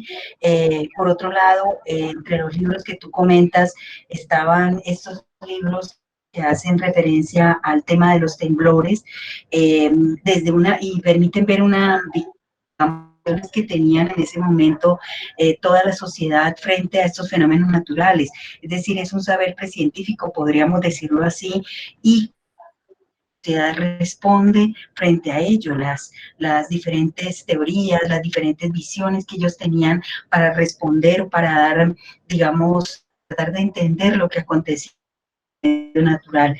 Entonces, en cuanto a lo que tú dices de cómo estos libros, digamos, generaron una interesante, yo diría que Cauca en general, porque posteriormente va a ser el Cauca, el departamento del Cauca, en toda la región del Cauca, donde se va a crear la primera sociedad científica, ¿no? La Sociedad Médica Científica, que fue la que se creó ya en el siglo XIX, y ellos fueron el punto de partida. Y fue un grupo, digamos, de personajes supremamente distinguidos. Creo que todo esa sapiencia, esos conocimientos, estos libros, de todo esto que recibieron, digamos que fue supremamente central para un posterior avance de esa sociedad médica del Cauca que trascendió y que fue ejemplo para esto del país. Entonces, la búsqueda que tú dices que hacen esos grandes personajes que tenían una gran influencia dentro de toda la región, pues va, digamos, a sembrar una semilla frente a todo ese avance científico, porque los grandes personajes, yo hablo de un tiempo posterior, van a tener, digamos, una injerencia muy importante dentro del territorio nacional, dentro del contexto de todo el país, y se ve que este va a ser un ejemplo a seguir, ¿no? Por parte de las otras sociedades. Es un tiempo un poco posterior, pero digo que esto que tú has analizado viene a significar como una semilla, una raíz, una base para todo lo que significó posteriormente dentro del territorio nuestro, en toda esta parte del suroccidente, creando posteriormente el boletines de medicina científica, etcétera. Y por último decir que esa visión que se tiene en sus inicios, pues es una visión puramente de catalogación, de identificación, cuáles son esos elementos, de identificar cuáles son esos elementos de la naturaleza que pueden ser utilizados para el beneficio. Es decir, por ejemplo, tú hablas acerca del tema de la minería, cómo volver más útil todo, cómo extractar, cómo sacar ese, digamos, y sacar el mayor beneficio de todo lo que significa ese medio natural, ¿no? En ese caso, cuando tú comentas sobre el tema del oro, los libros de botánica, el conocimiento del medio natural, las plantas que resultan útiles para ser comerciadas, los metales, cómo poder sacar el mayor beneficio de ese medio natural, es una de las grandes aristas que se analizan dentro de todas las, digamos, demuestran ese contexto, ¿no? Ese contexto particular y pues realmente mucho con todo lo que tú has comentado. Entonces, me encanta conocer un trabajo tan riguroso, en el que se aprecia el entusiasmo que has puesto tú en torno a ello y que veo que tiene una continuidad ahora en tu trabajo de tesis doctoral, ¿no? Entonces, pues muy bien, son algunos comentarios que tenía que hacer. Me parece muy interesante todo lo que tiene que ver con ciencia del medio natural, de esos aportes tan significativos que se han ¿no? Profesora, muchas gracias. Pues si no había otro comentario, quisiera responder un poco a lo que usted mencionó. Sí, estoy de acuerdo, profesora. Yo noto que hay unas continuidades más continuas, por decirlo de alguna manera, de lo que quisiera reconocer a veces la historiografía, que quiere partir dos aguas en la colonia y la república. Sí, o sea, se acabó la oscuridad, como esas viejas interpretaciones de la Edad Media y el Renacimiento, restándole todo el saber científico y material que tuvo la Edad Media en el campo científico, ¿sí? En la Edad Media fue cuando se descubrieron o se impusieron la mayoría de los símbolos matemáticos que tenemos ahora, por ejemplo, el más, el menos, el por, eso se lo inventaron unos matemáticos italianos como Fibonacci, ¿sí? La expresión de aritmética en quebrados, ¿sí? O sea, digamos, utilizando la razón, ¿sí? Que es esa, que el numerador y el denominador son cosas que no se podían ver porque se entra con un prejuicio a ver esta etapa viendo que no hubo nada y que ya después del Renacimiento es que vino la luz. Creo que aquí en la historiografía colombiana algo pasa con la colonia parecido en el aspecto en comparación con la república, ¿no? Y como es un saco de oscuridad, no vale la pena estudiarlo con detenimiento en el campo, digamos, de la cultura y el saber intelectual, por llamarlo de alguna manera. Y yo noto una continuidad que no es ni siquiera por las ideas, sino que es por las mismas personas. Por eso, como usted mencionaba ahorita, yo en la tesis doctoral estoy trabajando en una perspectiva de carácter generacional, que son 2 generaciones. Son los hijos de estos personajes que hablamos hoy, que están heredando sus bibliotecas y que además conservan muchos de los programas que ellos tienen. Ayer, por ejemplo, vi programas de estudios que imponía en 1821 para los colegios el General Santander y no le cambió un ápice en el orden, en la estructura con el que tenían los planes coloniales. Yo sé que Santander, pues, muchos son fans del hombre, pero sí, o sea, y eso es lo que tienen las generaciones revolucionarias, que no le quieren reconocer lo que deberían a sus mayores. Yo, como soy un amante de la tradición en algunos campos, no me voy con ese prejuicio a leer este tipo de fuentes, o no lo hice. Y pues a veces uno le dicen, asíñase a las fuentes, pero a las fuentes a veces no hay que creerles. Yo acá y a Torres y a estos no les creí mucho cuando estaban hablando de la generación anterior, al ver pues muchos de los logros que ellos hicieron. Y es una continuidad que va a seguir, profesora Zenet, en esa parte del país, y por la cual van a ser escogidos muchos de ellos como directores, por lo menos el director de la Casa de la Moneda va a ser Jerónimo Torres, de la Casa Moneda Nacional. Uno de Tomás Ruiz de Quijano, el que les habló ahorita de la cuestión de las monedas, va a ser el primer director de los museos nacionales, de las cátedras de botánica. Entonces son personajes que se formaron en la colonia, se formaron de la tradición de sus padres y van a terminar siendo responsables por la nueva república, y no se va a reconocer esa continuidad que para la historia. Solo Michel Desserteau es uno de los historiadores que conozco que, bueno, además es clérigo, que no se va a ceñir tanto por esa revolucionitis que creo que tenemos muchos historiadores. Perdón ahí por el nota editorial. Entonces, eso tendría que decir. Sí, muy bien, William, muy bien. Gracias, profe, por el comentario. Con todo gusto.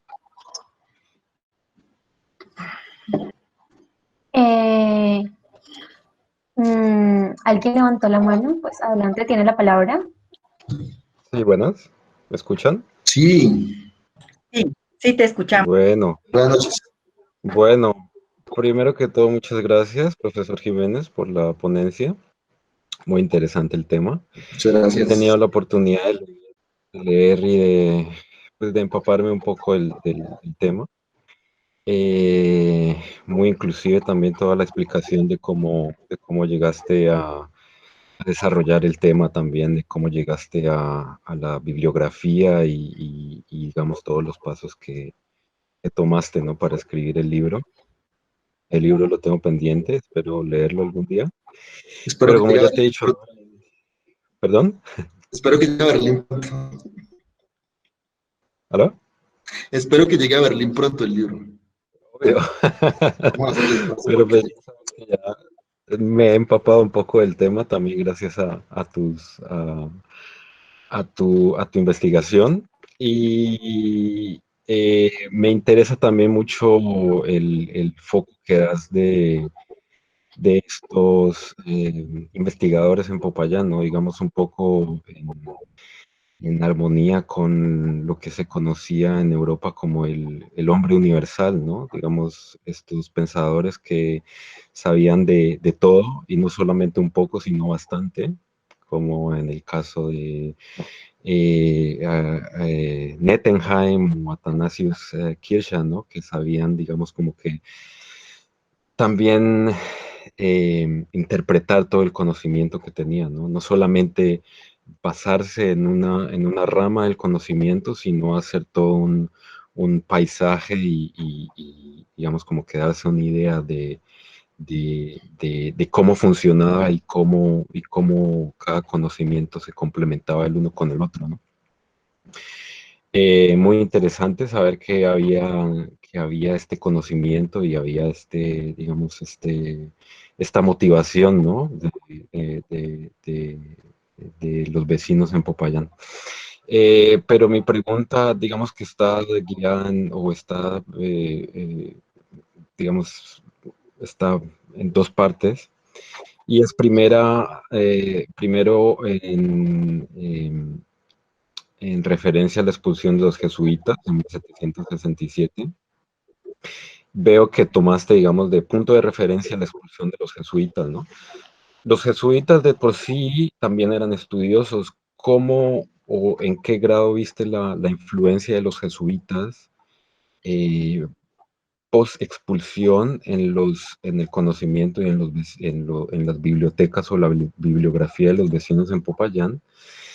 Y la segunda pregunta, digamos, sería, qué tan en tu parecer, qué tan impregnado estaba el conocimiento, digamos, de los vecinos en Popayán por la religión?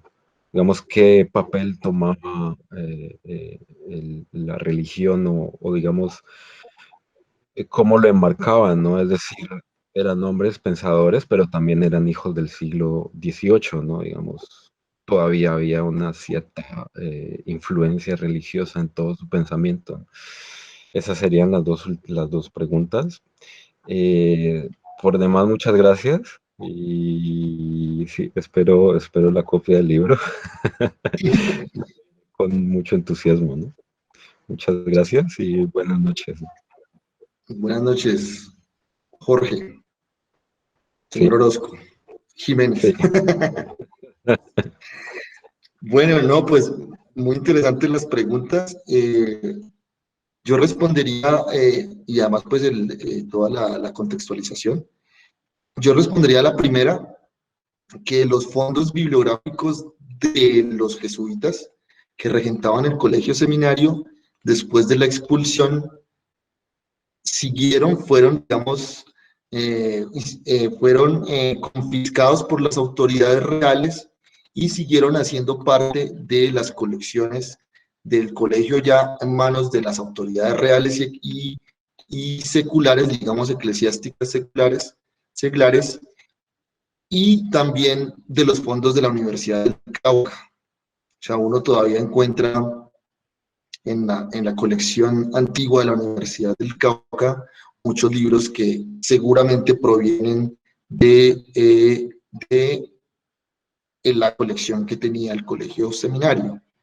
Ahí se ve, digamos, esa influencia, y además que la forma de educar, como mencionaba yo ahorita, con los 3 años de filosofía, los 3 años de derecho y más las prácticas y los años de medicina, siguió manteniéndose en la República. O sea que básicamente, de fondo, el sistema se mantuvo, por lo menos en la parte superior, muy parecido o adeudaba mucho de sí a la formación de los jesuitas, ¿sí? Y además agregaría el otro punto, es que los nuevos profesores laicos habían sido formados en ese mismo sistema, leyendo los mismos libros que leyeron bajo el control de los jesuitas. Y la segunda, que va a ser muy interesante, es que, como lo mencionabas, el siglo XVIII va a tener esa todavía, y creo que en el siglo XIX también va a aparecer con los románticos y con el romanticismo, esta relación o esta juxtaposición entre creencias religiosas y entre conocimientos científicos, ¿sí? Es más, desde Newton, pasando por varios pensadores europeos y americanos, incluidos los criollos que conocemos más, como Caldas, Torres y los demás, nunca se salieron de esa perspectiva de que eran católicos y que eran además fieles a la monarquía hasta los momentos y los procesos que empiezan después de que termina la investigación que está, digamos, incluida en el libro.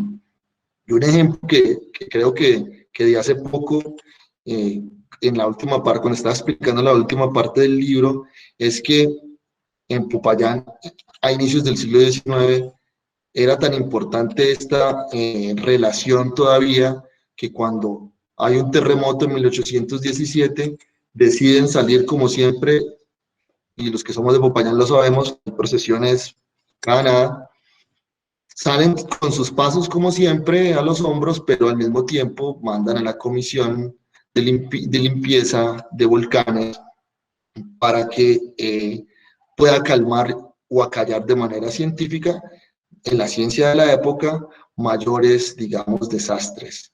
Lo mismo pasa con no quise dar el ejemplo porque está en el libro, lo mismo pasa con la epidemia de viruelas que hubo en 1800. ¿Sí? Mandan el cabildo en pie y en 1805, cuando va la comisión, perdón, la expedición filantrópica de la vacuna, manda unas órdenes, háganme el favor y hagan un cierre total, como los que estamos haciendo ahora en los pueblos de indios, para que las enfermedades de la viruela no se expanda por esos territorios, no dejen entrada a los indígenas a Popayán, cierren todas las entradas, pero hagamos una procesión para que Dios nos proteja de la viruela. Entonces yo creo que ahí es una muestra muy clara de esa juxtaposición, pero que no es ni siquiera contradictorio, ¿no? Unas a Dios y otras al diablo. Eso respondería frente a eso. Bueno, Muchas hay gracias. una última pregunta y luego estarían los comentarios del profesor Morgheitio.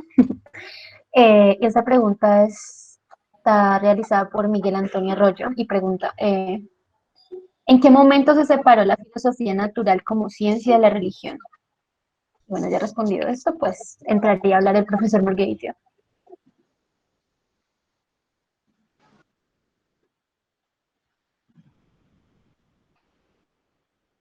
Profesor. No, responde tú la pregunta de Bueno. No, Arroyo. es que decía Andrea que ya se respondió, pero no. Yo creo que va por otro lado. Miguel, la filosofía natural, ya desde el siglo XIII, ya en las universidades europeas, en París, si mal no estoy, ya estoy como los viejitos esos de que, mira, por allá en el año, con las fechas exactas, eso nos decían los historiadores en la del Valle que no se debía hacer, pero yo soy historiador viejito. Entonces, por allá en el año 1236, creo, Miguel, que hubo una discusión en la Facultad de Teología de París, en la que se decidió definir y marcar una diferencia clara entre la teología y la filosofía. ¿Sí? Entonces los sacerdotes sabían que la forma de discernir en el conocimiento filosófico era diferente a la que se utilizaría para discernir en el campo teológico, ¿no? O sea, las verdades de Dios son unas y las verdades del razonamiento filosófico son otras. Eso no quiere decir que cuando hubiera disputas entre una y otra, normalmente la princesa o la reina de las ciencias debía ser la teología la que dirimiera el asunto. Pero los científicos de toda la vida, de ahí para adelante, incluyendo a Guillermo de Ockham y los que vinieron después, Soto y otros del siglo XIV y XV, lo que hicieron, y metamos incluso a Galileo, lo que hicieron de ahí adelante fue decir que las perspectivas o las interpretaciones filosóficas, científicas que ellos tenían del mundo eran una interpretación literaria, pero no era la realidad misma. Eso fue lo que hizo Copérnico y lo que hizo posteriormente Galileo para salvarse de la Inquisición y que no lo molestaran tanto. La retractación que evitó pues de que tuviera unos castigos mayores. Digo, no, yo lo que hago es hacer unos cálculos astronómicos que son más precisos para que me sirvan en mi trabajo como una persona que está indagando los cielos. Por eso digo que me da mejor en los cálculos que el Sol sea el centro del universo y no la Tierra. Eso no quiere decir que sea la realidad bíblica, ¿no? Son unos cálculos que yo hago para que me den. Entonces uno podría decir que estaban separadas, pero ya digamos, yo diría que la jerarquía o la legitimación en la explicación del universo dada la filosofía natural sobre la teología o sobre la religión comenzó a darse con mucho más fuerza a finales del siglo que trabajo, y yo diría que en el campo de la ciencia, cuando ya se comenzó a llamar ciencias naturales y exactas, saliéndose de la filosofía natural, se empezaría con el positivismo del siglo XIX, más o menos por los años de 1820, con el movimiento de Wilhelm y Alexander Humboldt y estos otros. Por ahí diría yo que es la cosa. Perdón por ir hasta el siglo XIII. Qué bueno que vayas a los orígenes, William. Bueno, gracias, Carlos. Eh, Mira, yo tengo varios comentarios. El primero de ellos es que debo darte la razón por lo sensato que ha sido siempre desde que has sido estudiante hasta la fecha, de no dejarte seducir por las fiebres y los furores, ¿no? Eso está muy bien, ¿no? Gracias. Por otro lado, veo en tu presentación, William, una España vigorosa, expansiva, mucho más moderna de lo que lo pinta la historiografía local y regional. Y aquí cito a Carlos Marichal, antiguo profesor en el Colegio de México, que también ha tratado de mostrar una imagen muy diferente de la España de final del siglo XVIII a esa de la supuesta España decadente, ¿no? Es un gran poder global y es la segunda potencia colonial del mundo en ese momento, si podemos hablar de esa España grande. Entonces le estás dando una justa dimensión a las cosas. Me parece fundamental como primer punto de partida. Lo segundo, William, es que tú y yo, gracias a ti, porque tú me invitaste, vamos a formar parte de una mesa en Cartagena, en el Congreso de Cartagena en septiembre. Vamos a ver pues si nos podemos ver o si no será de esta manera. El hecho es que tú has tocado el tema del Santo Oficio, que es un tema que pues yo también he tenido mucha simpatía de trabajar. Entonces nos vamos a encontrar en esa mesa y vamos a hablar sobre el tema del Santo Oficio en uno de los epicentros de esa institución en el Nuevo Mundo. Para los que están allí presentes, los más importantes epicentros de Santo Oficio en México, Lima y Cartagena. Esas son las tres principales, digamos, centros de Santo Oficio en el Nuevo Mundo. Y hay otras sedes de Santo Oficio en la Goa portuguesa y en otras zonas, digamos, pero ya se escapan, digamos, del dominio de España, ¿no? Entonces tenemos esa cita y ahora oía a una de las asistentes, de las personas que vinieron a oírte, hablando acerca de las prohibiciones. Entonces, me gustaría aclarar que el enemigo del Santo Oficio cambia con el tiempo. Entonces, en el siglo XVI, los enemigos, entre comillas, serían, o sin comillas, los judeoconversos, los moriscos. En el siglo XVII van a ser otros los enemigos, son los luteranos, los calvinistas en el mar, estamos hablando del Caribe, por ejemplo. Ahora nos están acompañando una amiga muy cercana de Santo Domingo. En esas zonas del Caribe se presentan muchos problemas con los calvinistas holandeses y los calvinistas franceses y la presencia de los ingleses. Entonces, estos son enemigos de la corona y enemigos de la iglesia, ¿no? Y luego me parece muy importante, ahora que estamos hablando del siglo XVIII, resaltar que uno de las virtudes o de los defectos, para mí virtudes, para otros tal vez defectos de los Borbones, y sobre todo de Carlos III, pero también de Felipe V, fue convertir al Santo Oficio en una oficina, ¿no? El Santo Oficio ha perdido muchísimo protagonismo en el siglo XVIII. A veces los ingleses y los enemigos de España muestran a una España virulenta de Santo Oficio en el siglo XVIII y es lo más inexacto que puede existir. Ya el Santo Oficio en el siglo XVIII está en clara decadencia y digamos que esa oficina que era el Santo Oficio ya durante la época de los Borbones, es la que funciona para los listados de los libros prohibidos, pero se ríen de esos listados en el siglo XVIII. Hay una laxitud en las costumbres, un flujo increíble de títulos franceses por todo el imperio español, y de títulos españoles también, en lo que quedó del poquito imperio francés, porque si comparamos a Francia con España, pues Francia es lánguida como poder colonial en el siglo XVIII, después de la Guerra de los 7 años. Realmente la potentada es España. Y Francia pues se deja seducir de estas corrientes, ¿no?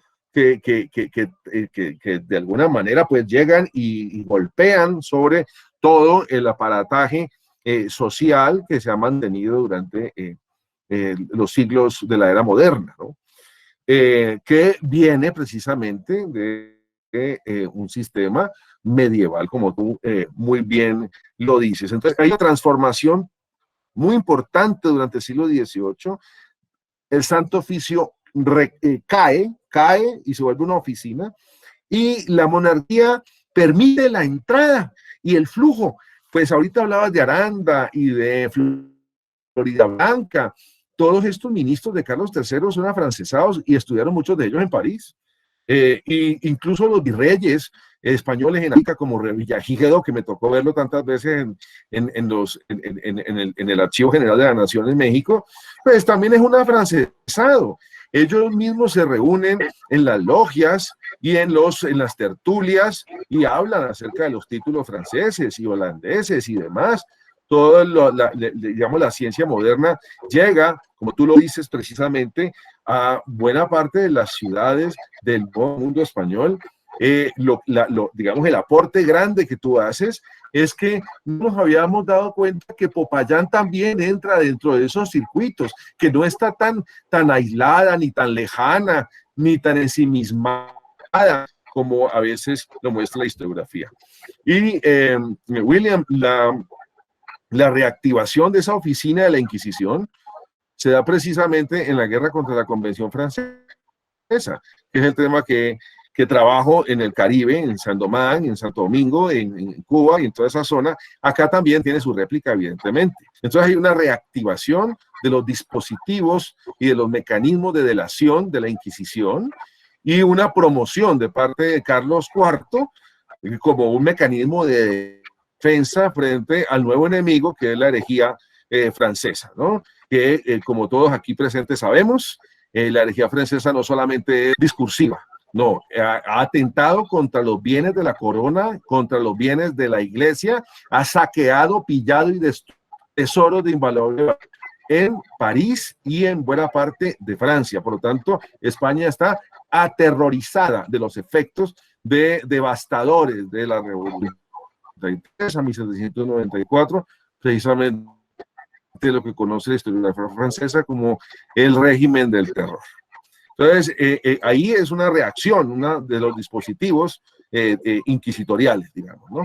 Pero para el público, pues debe quedar claro que los Borbones no le caminan mucho al tema, pues, de la Inquisición. Se lo pasan por la galleta. Es más, he leído, y tenemos el gusto de compartirlo en septiembre, es tal el relajamiento de las costumbres en México que los afrancesados de la ciudad y el público francés, porque esto también es importante tenerlo en cuenta, los franceses son la minoría extranjera más importante en el Imperio Español, ¿sí? Entonces hay franceses en todas partes. En México pues son bastantes, digamos, comparado pues con otras partes. En México pues hay una presencia importante. Y se ríen, se burlan de las procesiones y de las ceremonias y se mofan. Y entonces hay un tufo antifrancés, precisamente por esa burla, esa mofa que se le hace a los símbolos de la cristiandad y de la monarquía.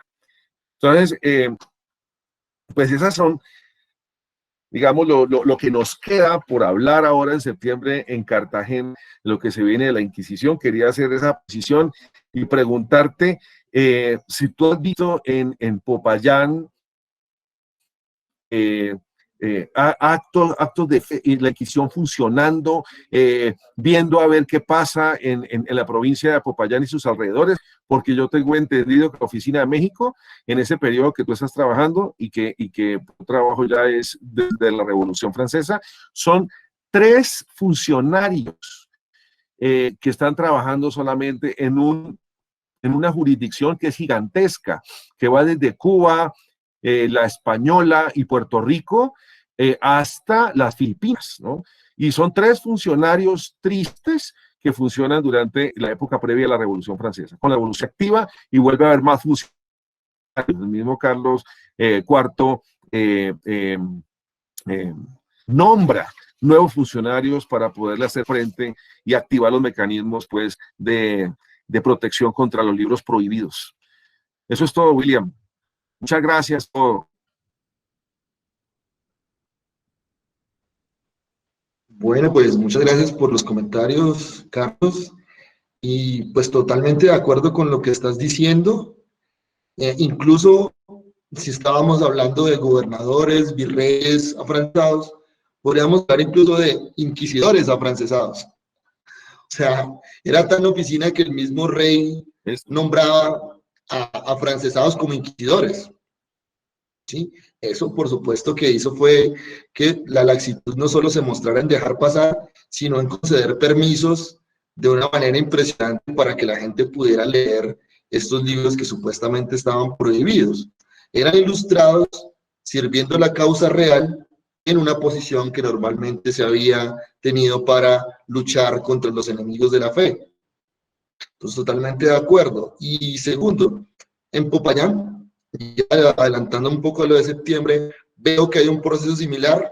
Nombrar a un personaje que el que estábamos hablando ahora como Grijalva, con esta biblioteca ilustrada, con esos libros prohibidos como comisario del Santo Oficio en Popayán, ya dice mucho de cuál era el talante que había de este tipo de autoridades en el periodo de finales del siglo XVIII y inicios del XIX. Que si lo veo funcionando, como mi trabajo es hacer un seguimiento de los libros, sí. Están enviando informaciones a Cartagena, sobre todo después del periodo que mencionas, que es el periodo de la Revolución Francesa. Antes de eso, están dando permisos. Y en Cartagena nos daremos cuenta, si Dios así lo quiere, que en el rastreo que he hecho hay mucha literatura francesa en Popayán circulando de carácter prohibido y otra con el permiso de las autoridades. Por ejemplo, hasta ahora la historiografía no había dado cuenta de esto. Siempre nos dicen, los panfletos de los derechos del hombre que se hicieron en el Colegio del Rosario. En Popayán en 1794 se manda una misiva a Cartagena porque están los derechos del hombre también circulando en pasquines en la ciudad. Y literatura dando vivas a Napoleón y de otro tipo, de otro estilo, que salen los informes que se envían y con el cual puede incluso llegar a otros autores no tan conocidos como Linguet y otros pro-revolucionarios que aparecen en estos comunicados o en esas misivas del oficio, pero al mismo tiempo nos encontramos con documentos que afirman que se les dio permiso a Jerónimo de Torres y a Manuel de Pombo para enviar unos ejemplares de la enciclopedia francesa a Popayán en 1801, con todos los permisos y con toda la venia de los funcionarios. Ya sabemos que en Popayán estaba circulando la enciclopedia francesa de Diderot y de D'Alembert a inicios del siglo XIX, cosa que incluso puedo demostrar también, eso no está en el libro, pero vendrá próximamente, de que está siendo utilizada para hacer catálogos e inventarios de bibliotecas, porque los inventarían con la forma y las facultades o las disciplinas divididas como los dividen en la enciclopedia y no como lo hacían en los viejos conventos coloniales. Entonces, funciona de la manera como estás mencionando, al servicio de la monarquía. Gracias, William. Mira, y hay otra, ahora que estaba revisando las notas mientras estabas tú hablando, es tal el relajamiento, William, que en la lista de pases de los vecinos de Popayán que tienen libros prohibidos, aparece Joaquín Sánchez de la Flor, y este apellido es de los apellidos judeoconversos. Entonces, ha salido prácticamente a la luz. No hay persecución frente a los judeoconversos en el siglo XVIII, precisamente por la laxitud que existe en las costumbres francesas. Y pues que no hay esa delación, esa sospecha y esa ese señalamiento que existía durante el siglo XVII y el siglo XVI. Ahí está revelando que hay apellidos judeoconversos en Popayán que abiertamente tienen sus colecciones de libros prohibidos, me imagino, en varias lenguas, porque varios de estos son políglotas. Exactamente, Carlos, como decías ahora. Entonces, esto es... Como decías ahora, el enemigo ya no eran los judioconversos, sino que era la posición antimonárquica y anticatólica que tenían los pensadores franceses del siglo XVIII, pero que también pasaron y que aparecen en los inventarios, como pudieron ver en lo que les mostré, que incluso un personaje de estos tiene abiertamente, porque esto lo vio un notario, listado de libros prohibidos que tengo aquí, con los permisos que se les mencionaban, y que hay algunos autores que han estudiado que a partir de la segunda mitad del siglo XVIII, estos permisos para leer libros prohibidos fueron entregados pues numerosamente en América y en España. Pero eso ya será el tema de septiembre, invitados también. Bueno, profesor Claro que Jiménez, sí, William. muchas gracias.